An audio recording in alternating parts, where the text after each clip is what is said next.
I thought this picture that I drew a few weeks back was fitting considering the content of this episode, brothers and sisters. If you like this and more like it, remember to follow me on all the social networks. The Walking Dead, Season 4, Episode 8, Too Far Gone. Well, hello, my brothers and sisters of the Dead Nation. I, as always, am Jim, here to bring you another review. This one will be for the mid-season finale, Episode 8, Season 4 of The Walking Dead. And boy, I tell you, it was certainly a good one. It was a sorrowful one. It was a one that was it just induced a lot of emotions. Let's put it that way. So, the last couple of episodes actually were the build-up of us seeing the governor, and at first it was kind of can he come back? That was really what this season has really been about. Can you go to that place, that dark place, and do those hurtful, evil things in the name of what you think is right at the time, or because you feel you have to? And can you come back?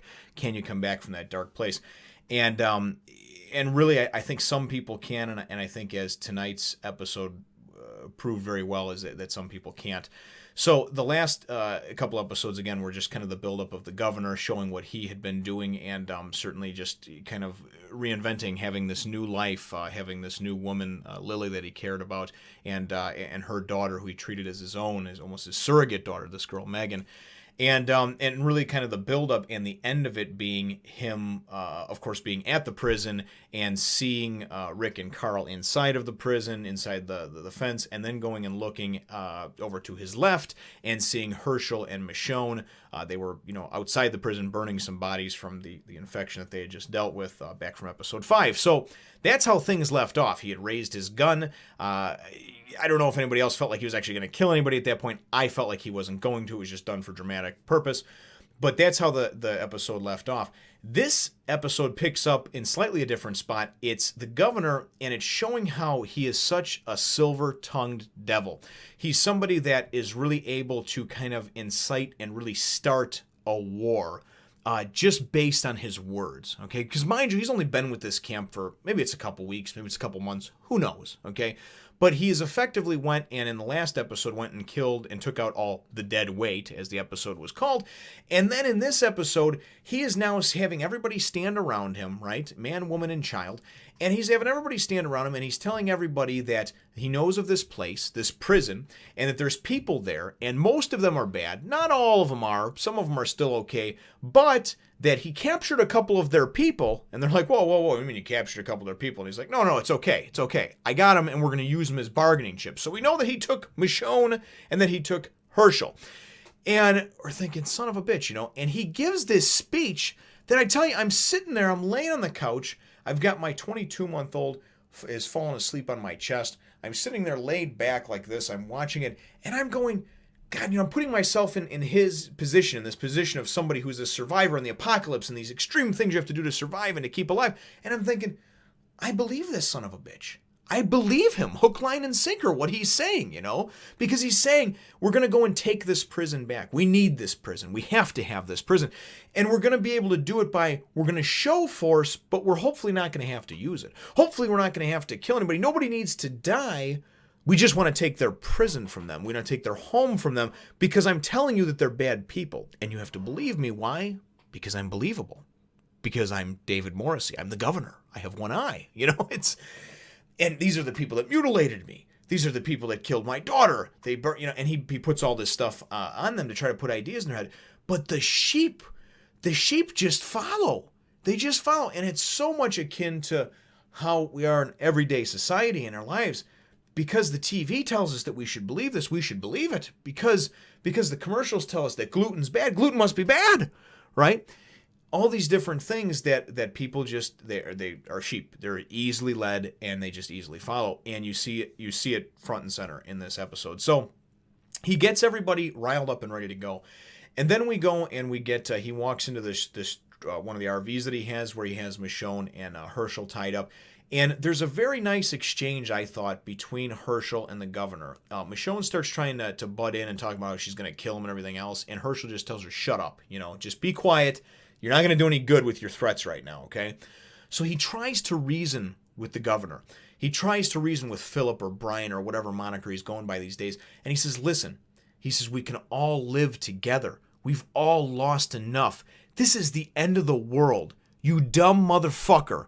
Can you just please let go of your bullshit and your grudges and your nonsense? Because we're all still living, breathing people. Can we please just live together? We can do it, you know? And the governor just doesn't want to hear anything about it. It's a very, very prophetic speech and prophetic, like a prophet, not pathetic. Somebody mistook what I said the other day when I said that word. Herschel he's very much like the father figure, the grandfatherly type of the group. And he's really making a lot of sense. He's like, listen, it won't be easy. But the alternative is killing each other. And for what? I mean, there's already the world's turned bad. The walkers are out there trying to kill everybody. Can't we just live together? And ultimately, he tells the governor, he says, listen, towards the end of it, as the governor's going to leave the trailer, and he gives him some food and says, yeah, this will all be over soon if Rick listens to me, type of thing, because he wants to take the prison, but he wants to take it peacefully. And Herschel says, yeah, but if you want to take it peacefully, that means that you're willing to use force, right? And if you're willing to use force, then that means that you're willing to kill people. My daughters are in that prison. So if you were to kill my daughters, what type of person are you to take somebody else's, to be upset that somebody took your family from you, but to be able to do it to somebody else's, And the governor looks at him in the eyes and he says, because they're not my daughters. And as much as I hate the guy, I put myself in his shoes and I say, man, if I had lost everything in the end of the world and I had lost my wife and my kids, and I lost them in a brutal way, like that, and I was still alive, would I really care about other people and other people's daughters and their sons and daughters and brothers and sisters, their loved ones? I don't know. So I'm getting too long-winded with this, but it's just very, very good beginning and opening to it. So we wind up going to a commercial break, and we come back from it, and we wind up having it's back at the prison, and it's the confrontation between Daryl and Rick, and them talking about, and Rick obviously having to come clean about how he exiled Carol for what she did. And Daryl's not happy about it. He's really kind of pissed, and he's kind of going like, just straight up crazy hillbilly on Rick. But at the same time, he's not trying to attack him or anything. He's kind of like grudgingly, I know what you did type of thing, And Rick's explaining what happened and everything else. And he's like, I couldn't let her come back. Tyrese, this and that. And then Daryl's like, I could take care of him, And it's really kind of the big swinging dick type of thing. But really what it is him having the conversation with him. So then they goes and he's like, what do you think Tyrese would say? And Daryl's like, I don't know, let's go find out.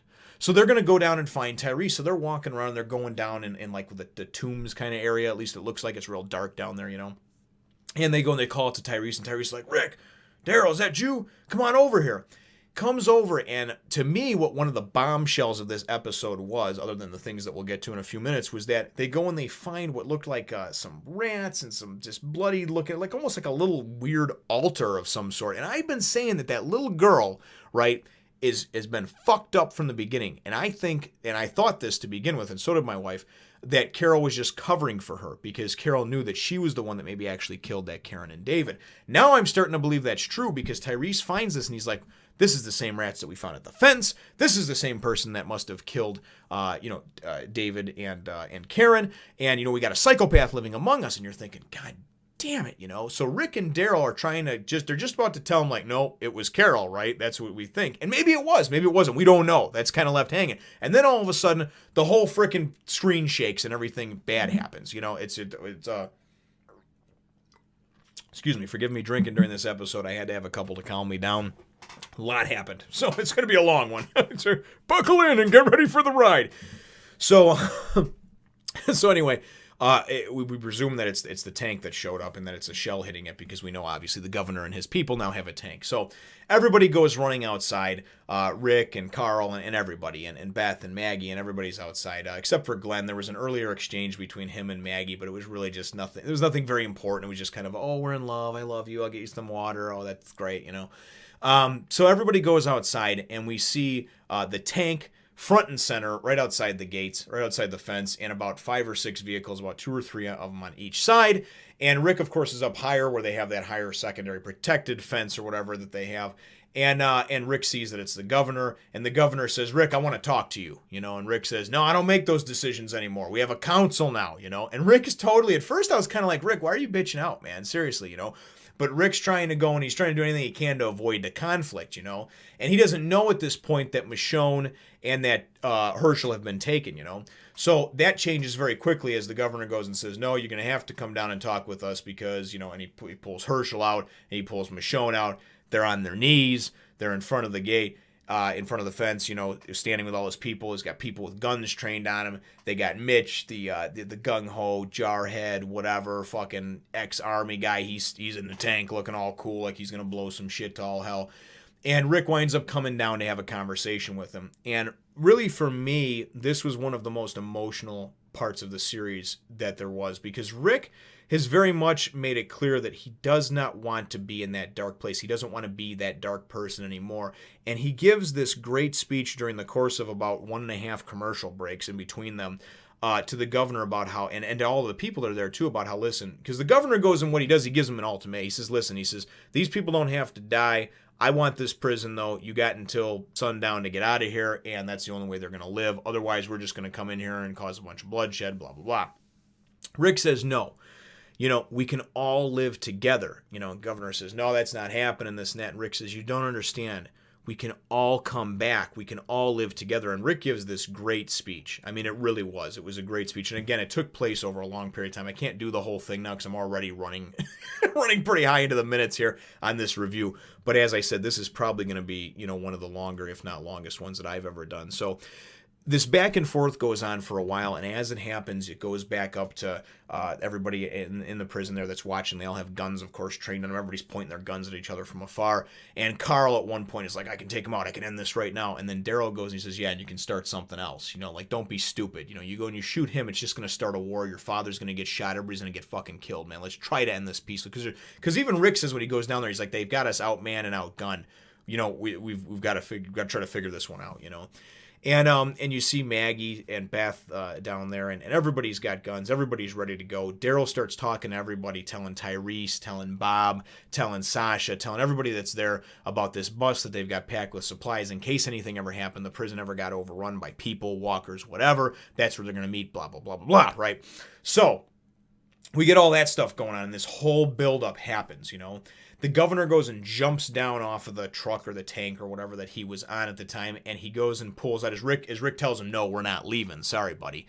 He goes and he pulls out Michonne's sword, and I'm thinking, oh my God, man, because I haven't read that far in the comics, but I've heard people talk about it, and I guess in the comics, Tyrese is the one that gets beheaded or whatever, but I didn't feel like that was going to happen anyway, obviously, because he wasn't even one of them that got taken captive, but I was thinking the whole week I was calling this, and I'm so upset that I was actually right.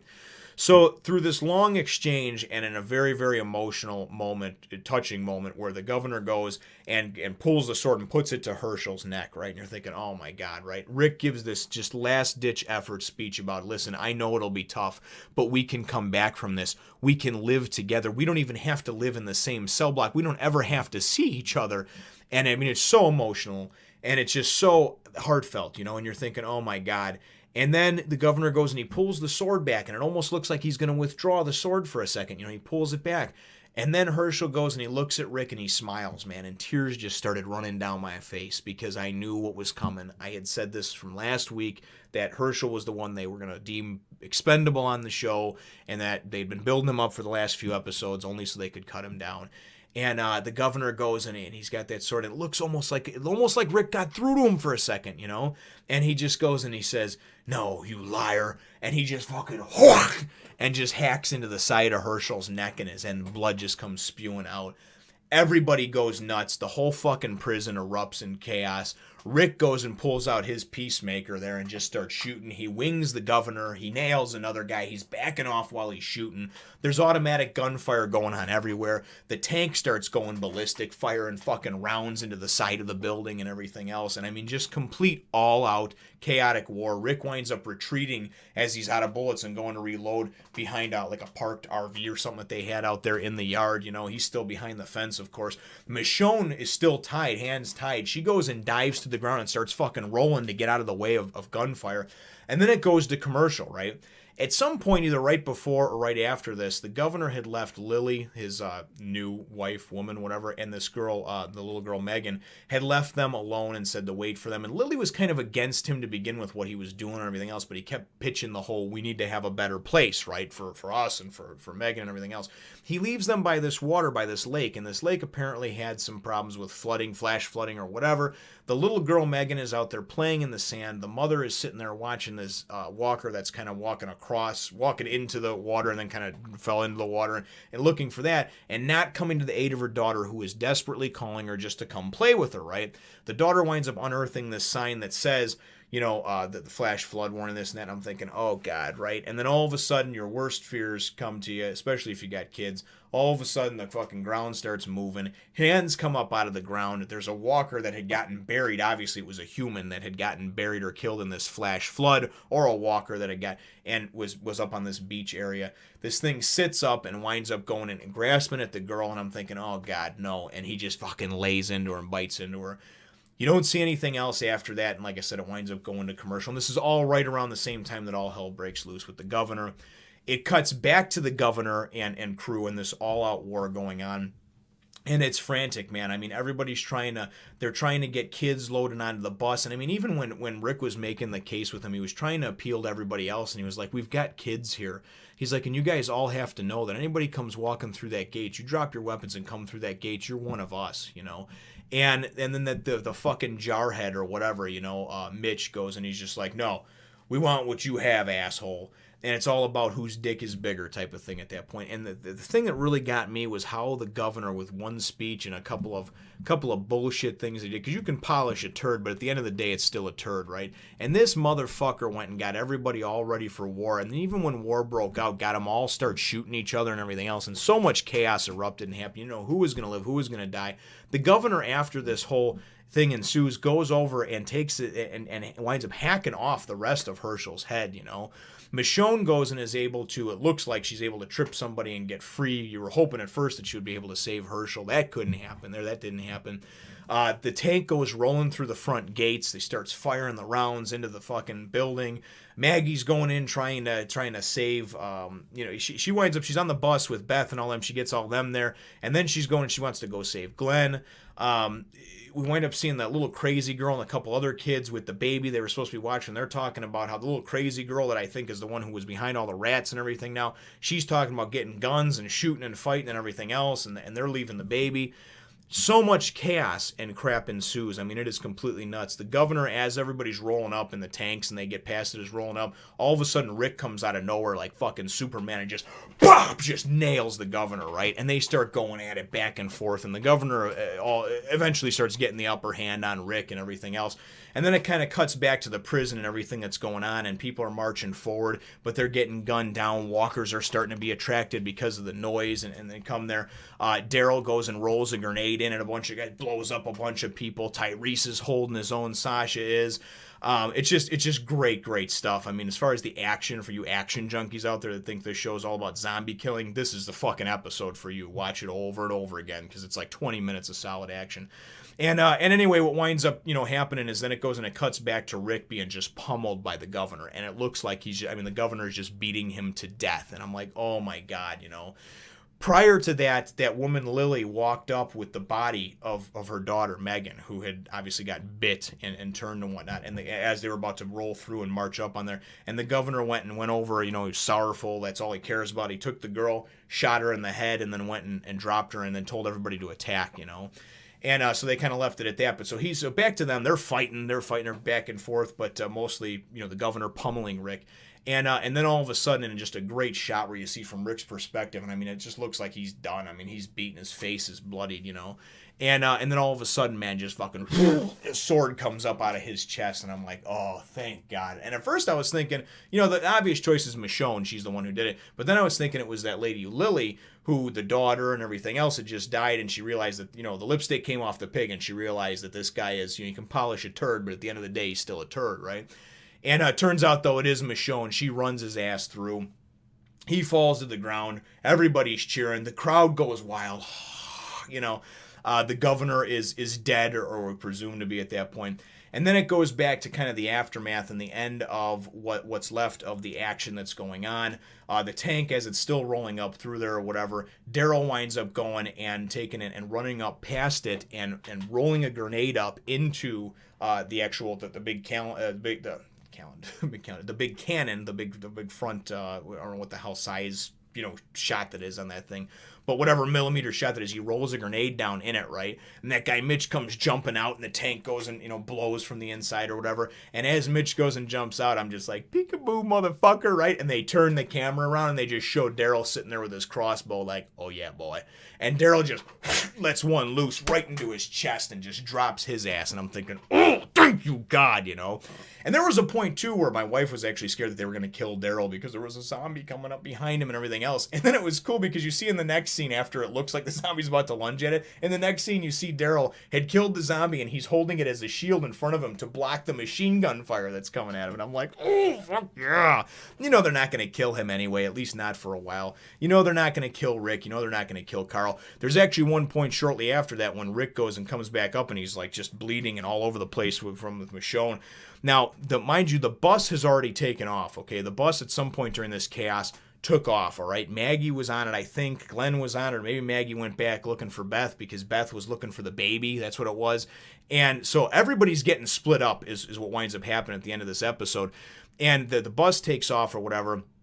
We don't know where Maggie is. We know Glenn's on the bus. I think Maggie, if I remember right, got off, and she was looking for Beth because Beth was looking for the baby, Judith, right? We wind up going and seeing, and Rick's like, where's Carl?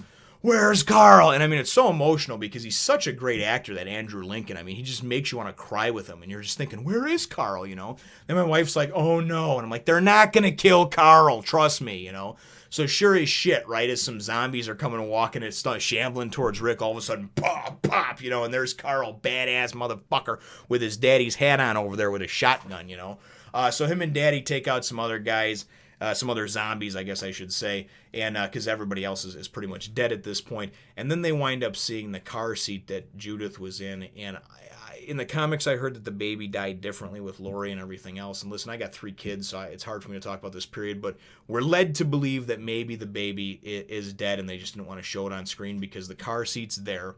The little crazy girls were watching over or whatever, and they decided to take guns and go. And that's another thing, too, that Alicia, the lesbian girl, the lesbian lover of the one girl, her and another girl came up or whatever, and it was a best kill of the year by far. You see that little crazy girl that was playing Dancing in the Blood a couple episodes ago or whatever, go and pull a gun out and just fucking pop her right in the head, But those little girls were actually at the time watching Judith, and we're supposed to get her to the bus. And I don't know what happened. I just know that there's a bloody car seat there, and I'm not excited about it. I'm not happy about talking about it, but you got to mention it because it did happen in there. And they leave us hanging, Is the baby dead? I mean, is it not? I don't know. Like I said, again, I'm not sure, and it's difficult for me to really. I'm just too emotionally invested with kids myself to talk too much about it. I understand it's a work of fiction, and it's a show and everything else, but like I said, I think that it may be that they're alluding to that the baby was a casualty in this war. They just didn't want to actually show a dead baby on TV, which is very understandable. So, ultimately, everything wraps up shortly after that. You wind up seeing towards the end the governor laying there, and he's still alive even after getting run through by Michonne's sword, right? And she leaves him there too. By the way, a few minutes earlier, Michonne leaves him. Just like fuck him, let him choke and die and get eaten by the walkers. And you see the walkers approaching him. Looks like it. You can see him around and everything like that. And that woman Lily walks up, and with his nickel-plated Beretta or whatever that kind of pistol was that he had, maybe it was an M911, I forget. But anyway, she comes up with this thing, man, and she just goes and points at his head like, you mother... and just right in the head, So the governor is done. As much as I love David Morrissey as an actor, he played a great bad guy because I love to hate him. He is done. That's the end of that. But ultimately, the group is split. There was supposed to be some meeting point south that they were going to meet up at or whatever if everything went to shit. That's what Daryl was talking about. But the bus is gone. Maggie and Beth are somewhere we don't know. Rick was with Michonne and Carl. So I don't know who's gone where. But ultimately, the prison is burning. It's falling. And all the chaos and noise has attracted walkers from everywhere because the episode ends with all these walkers starting to just converge on the prison. So the prison has fallen. It's done.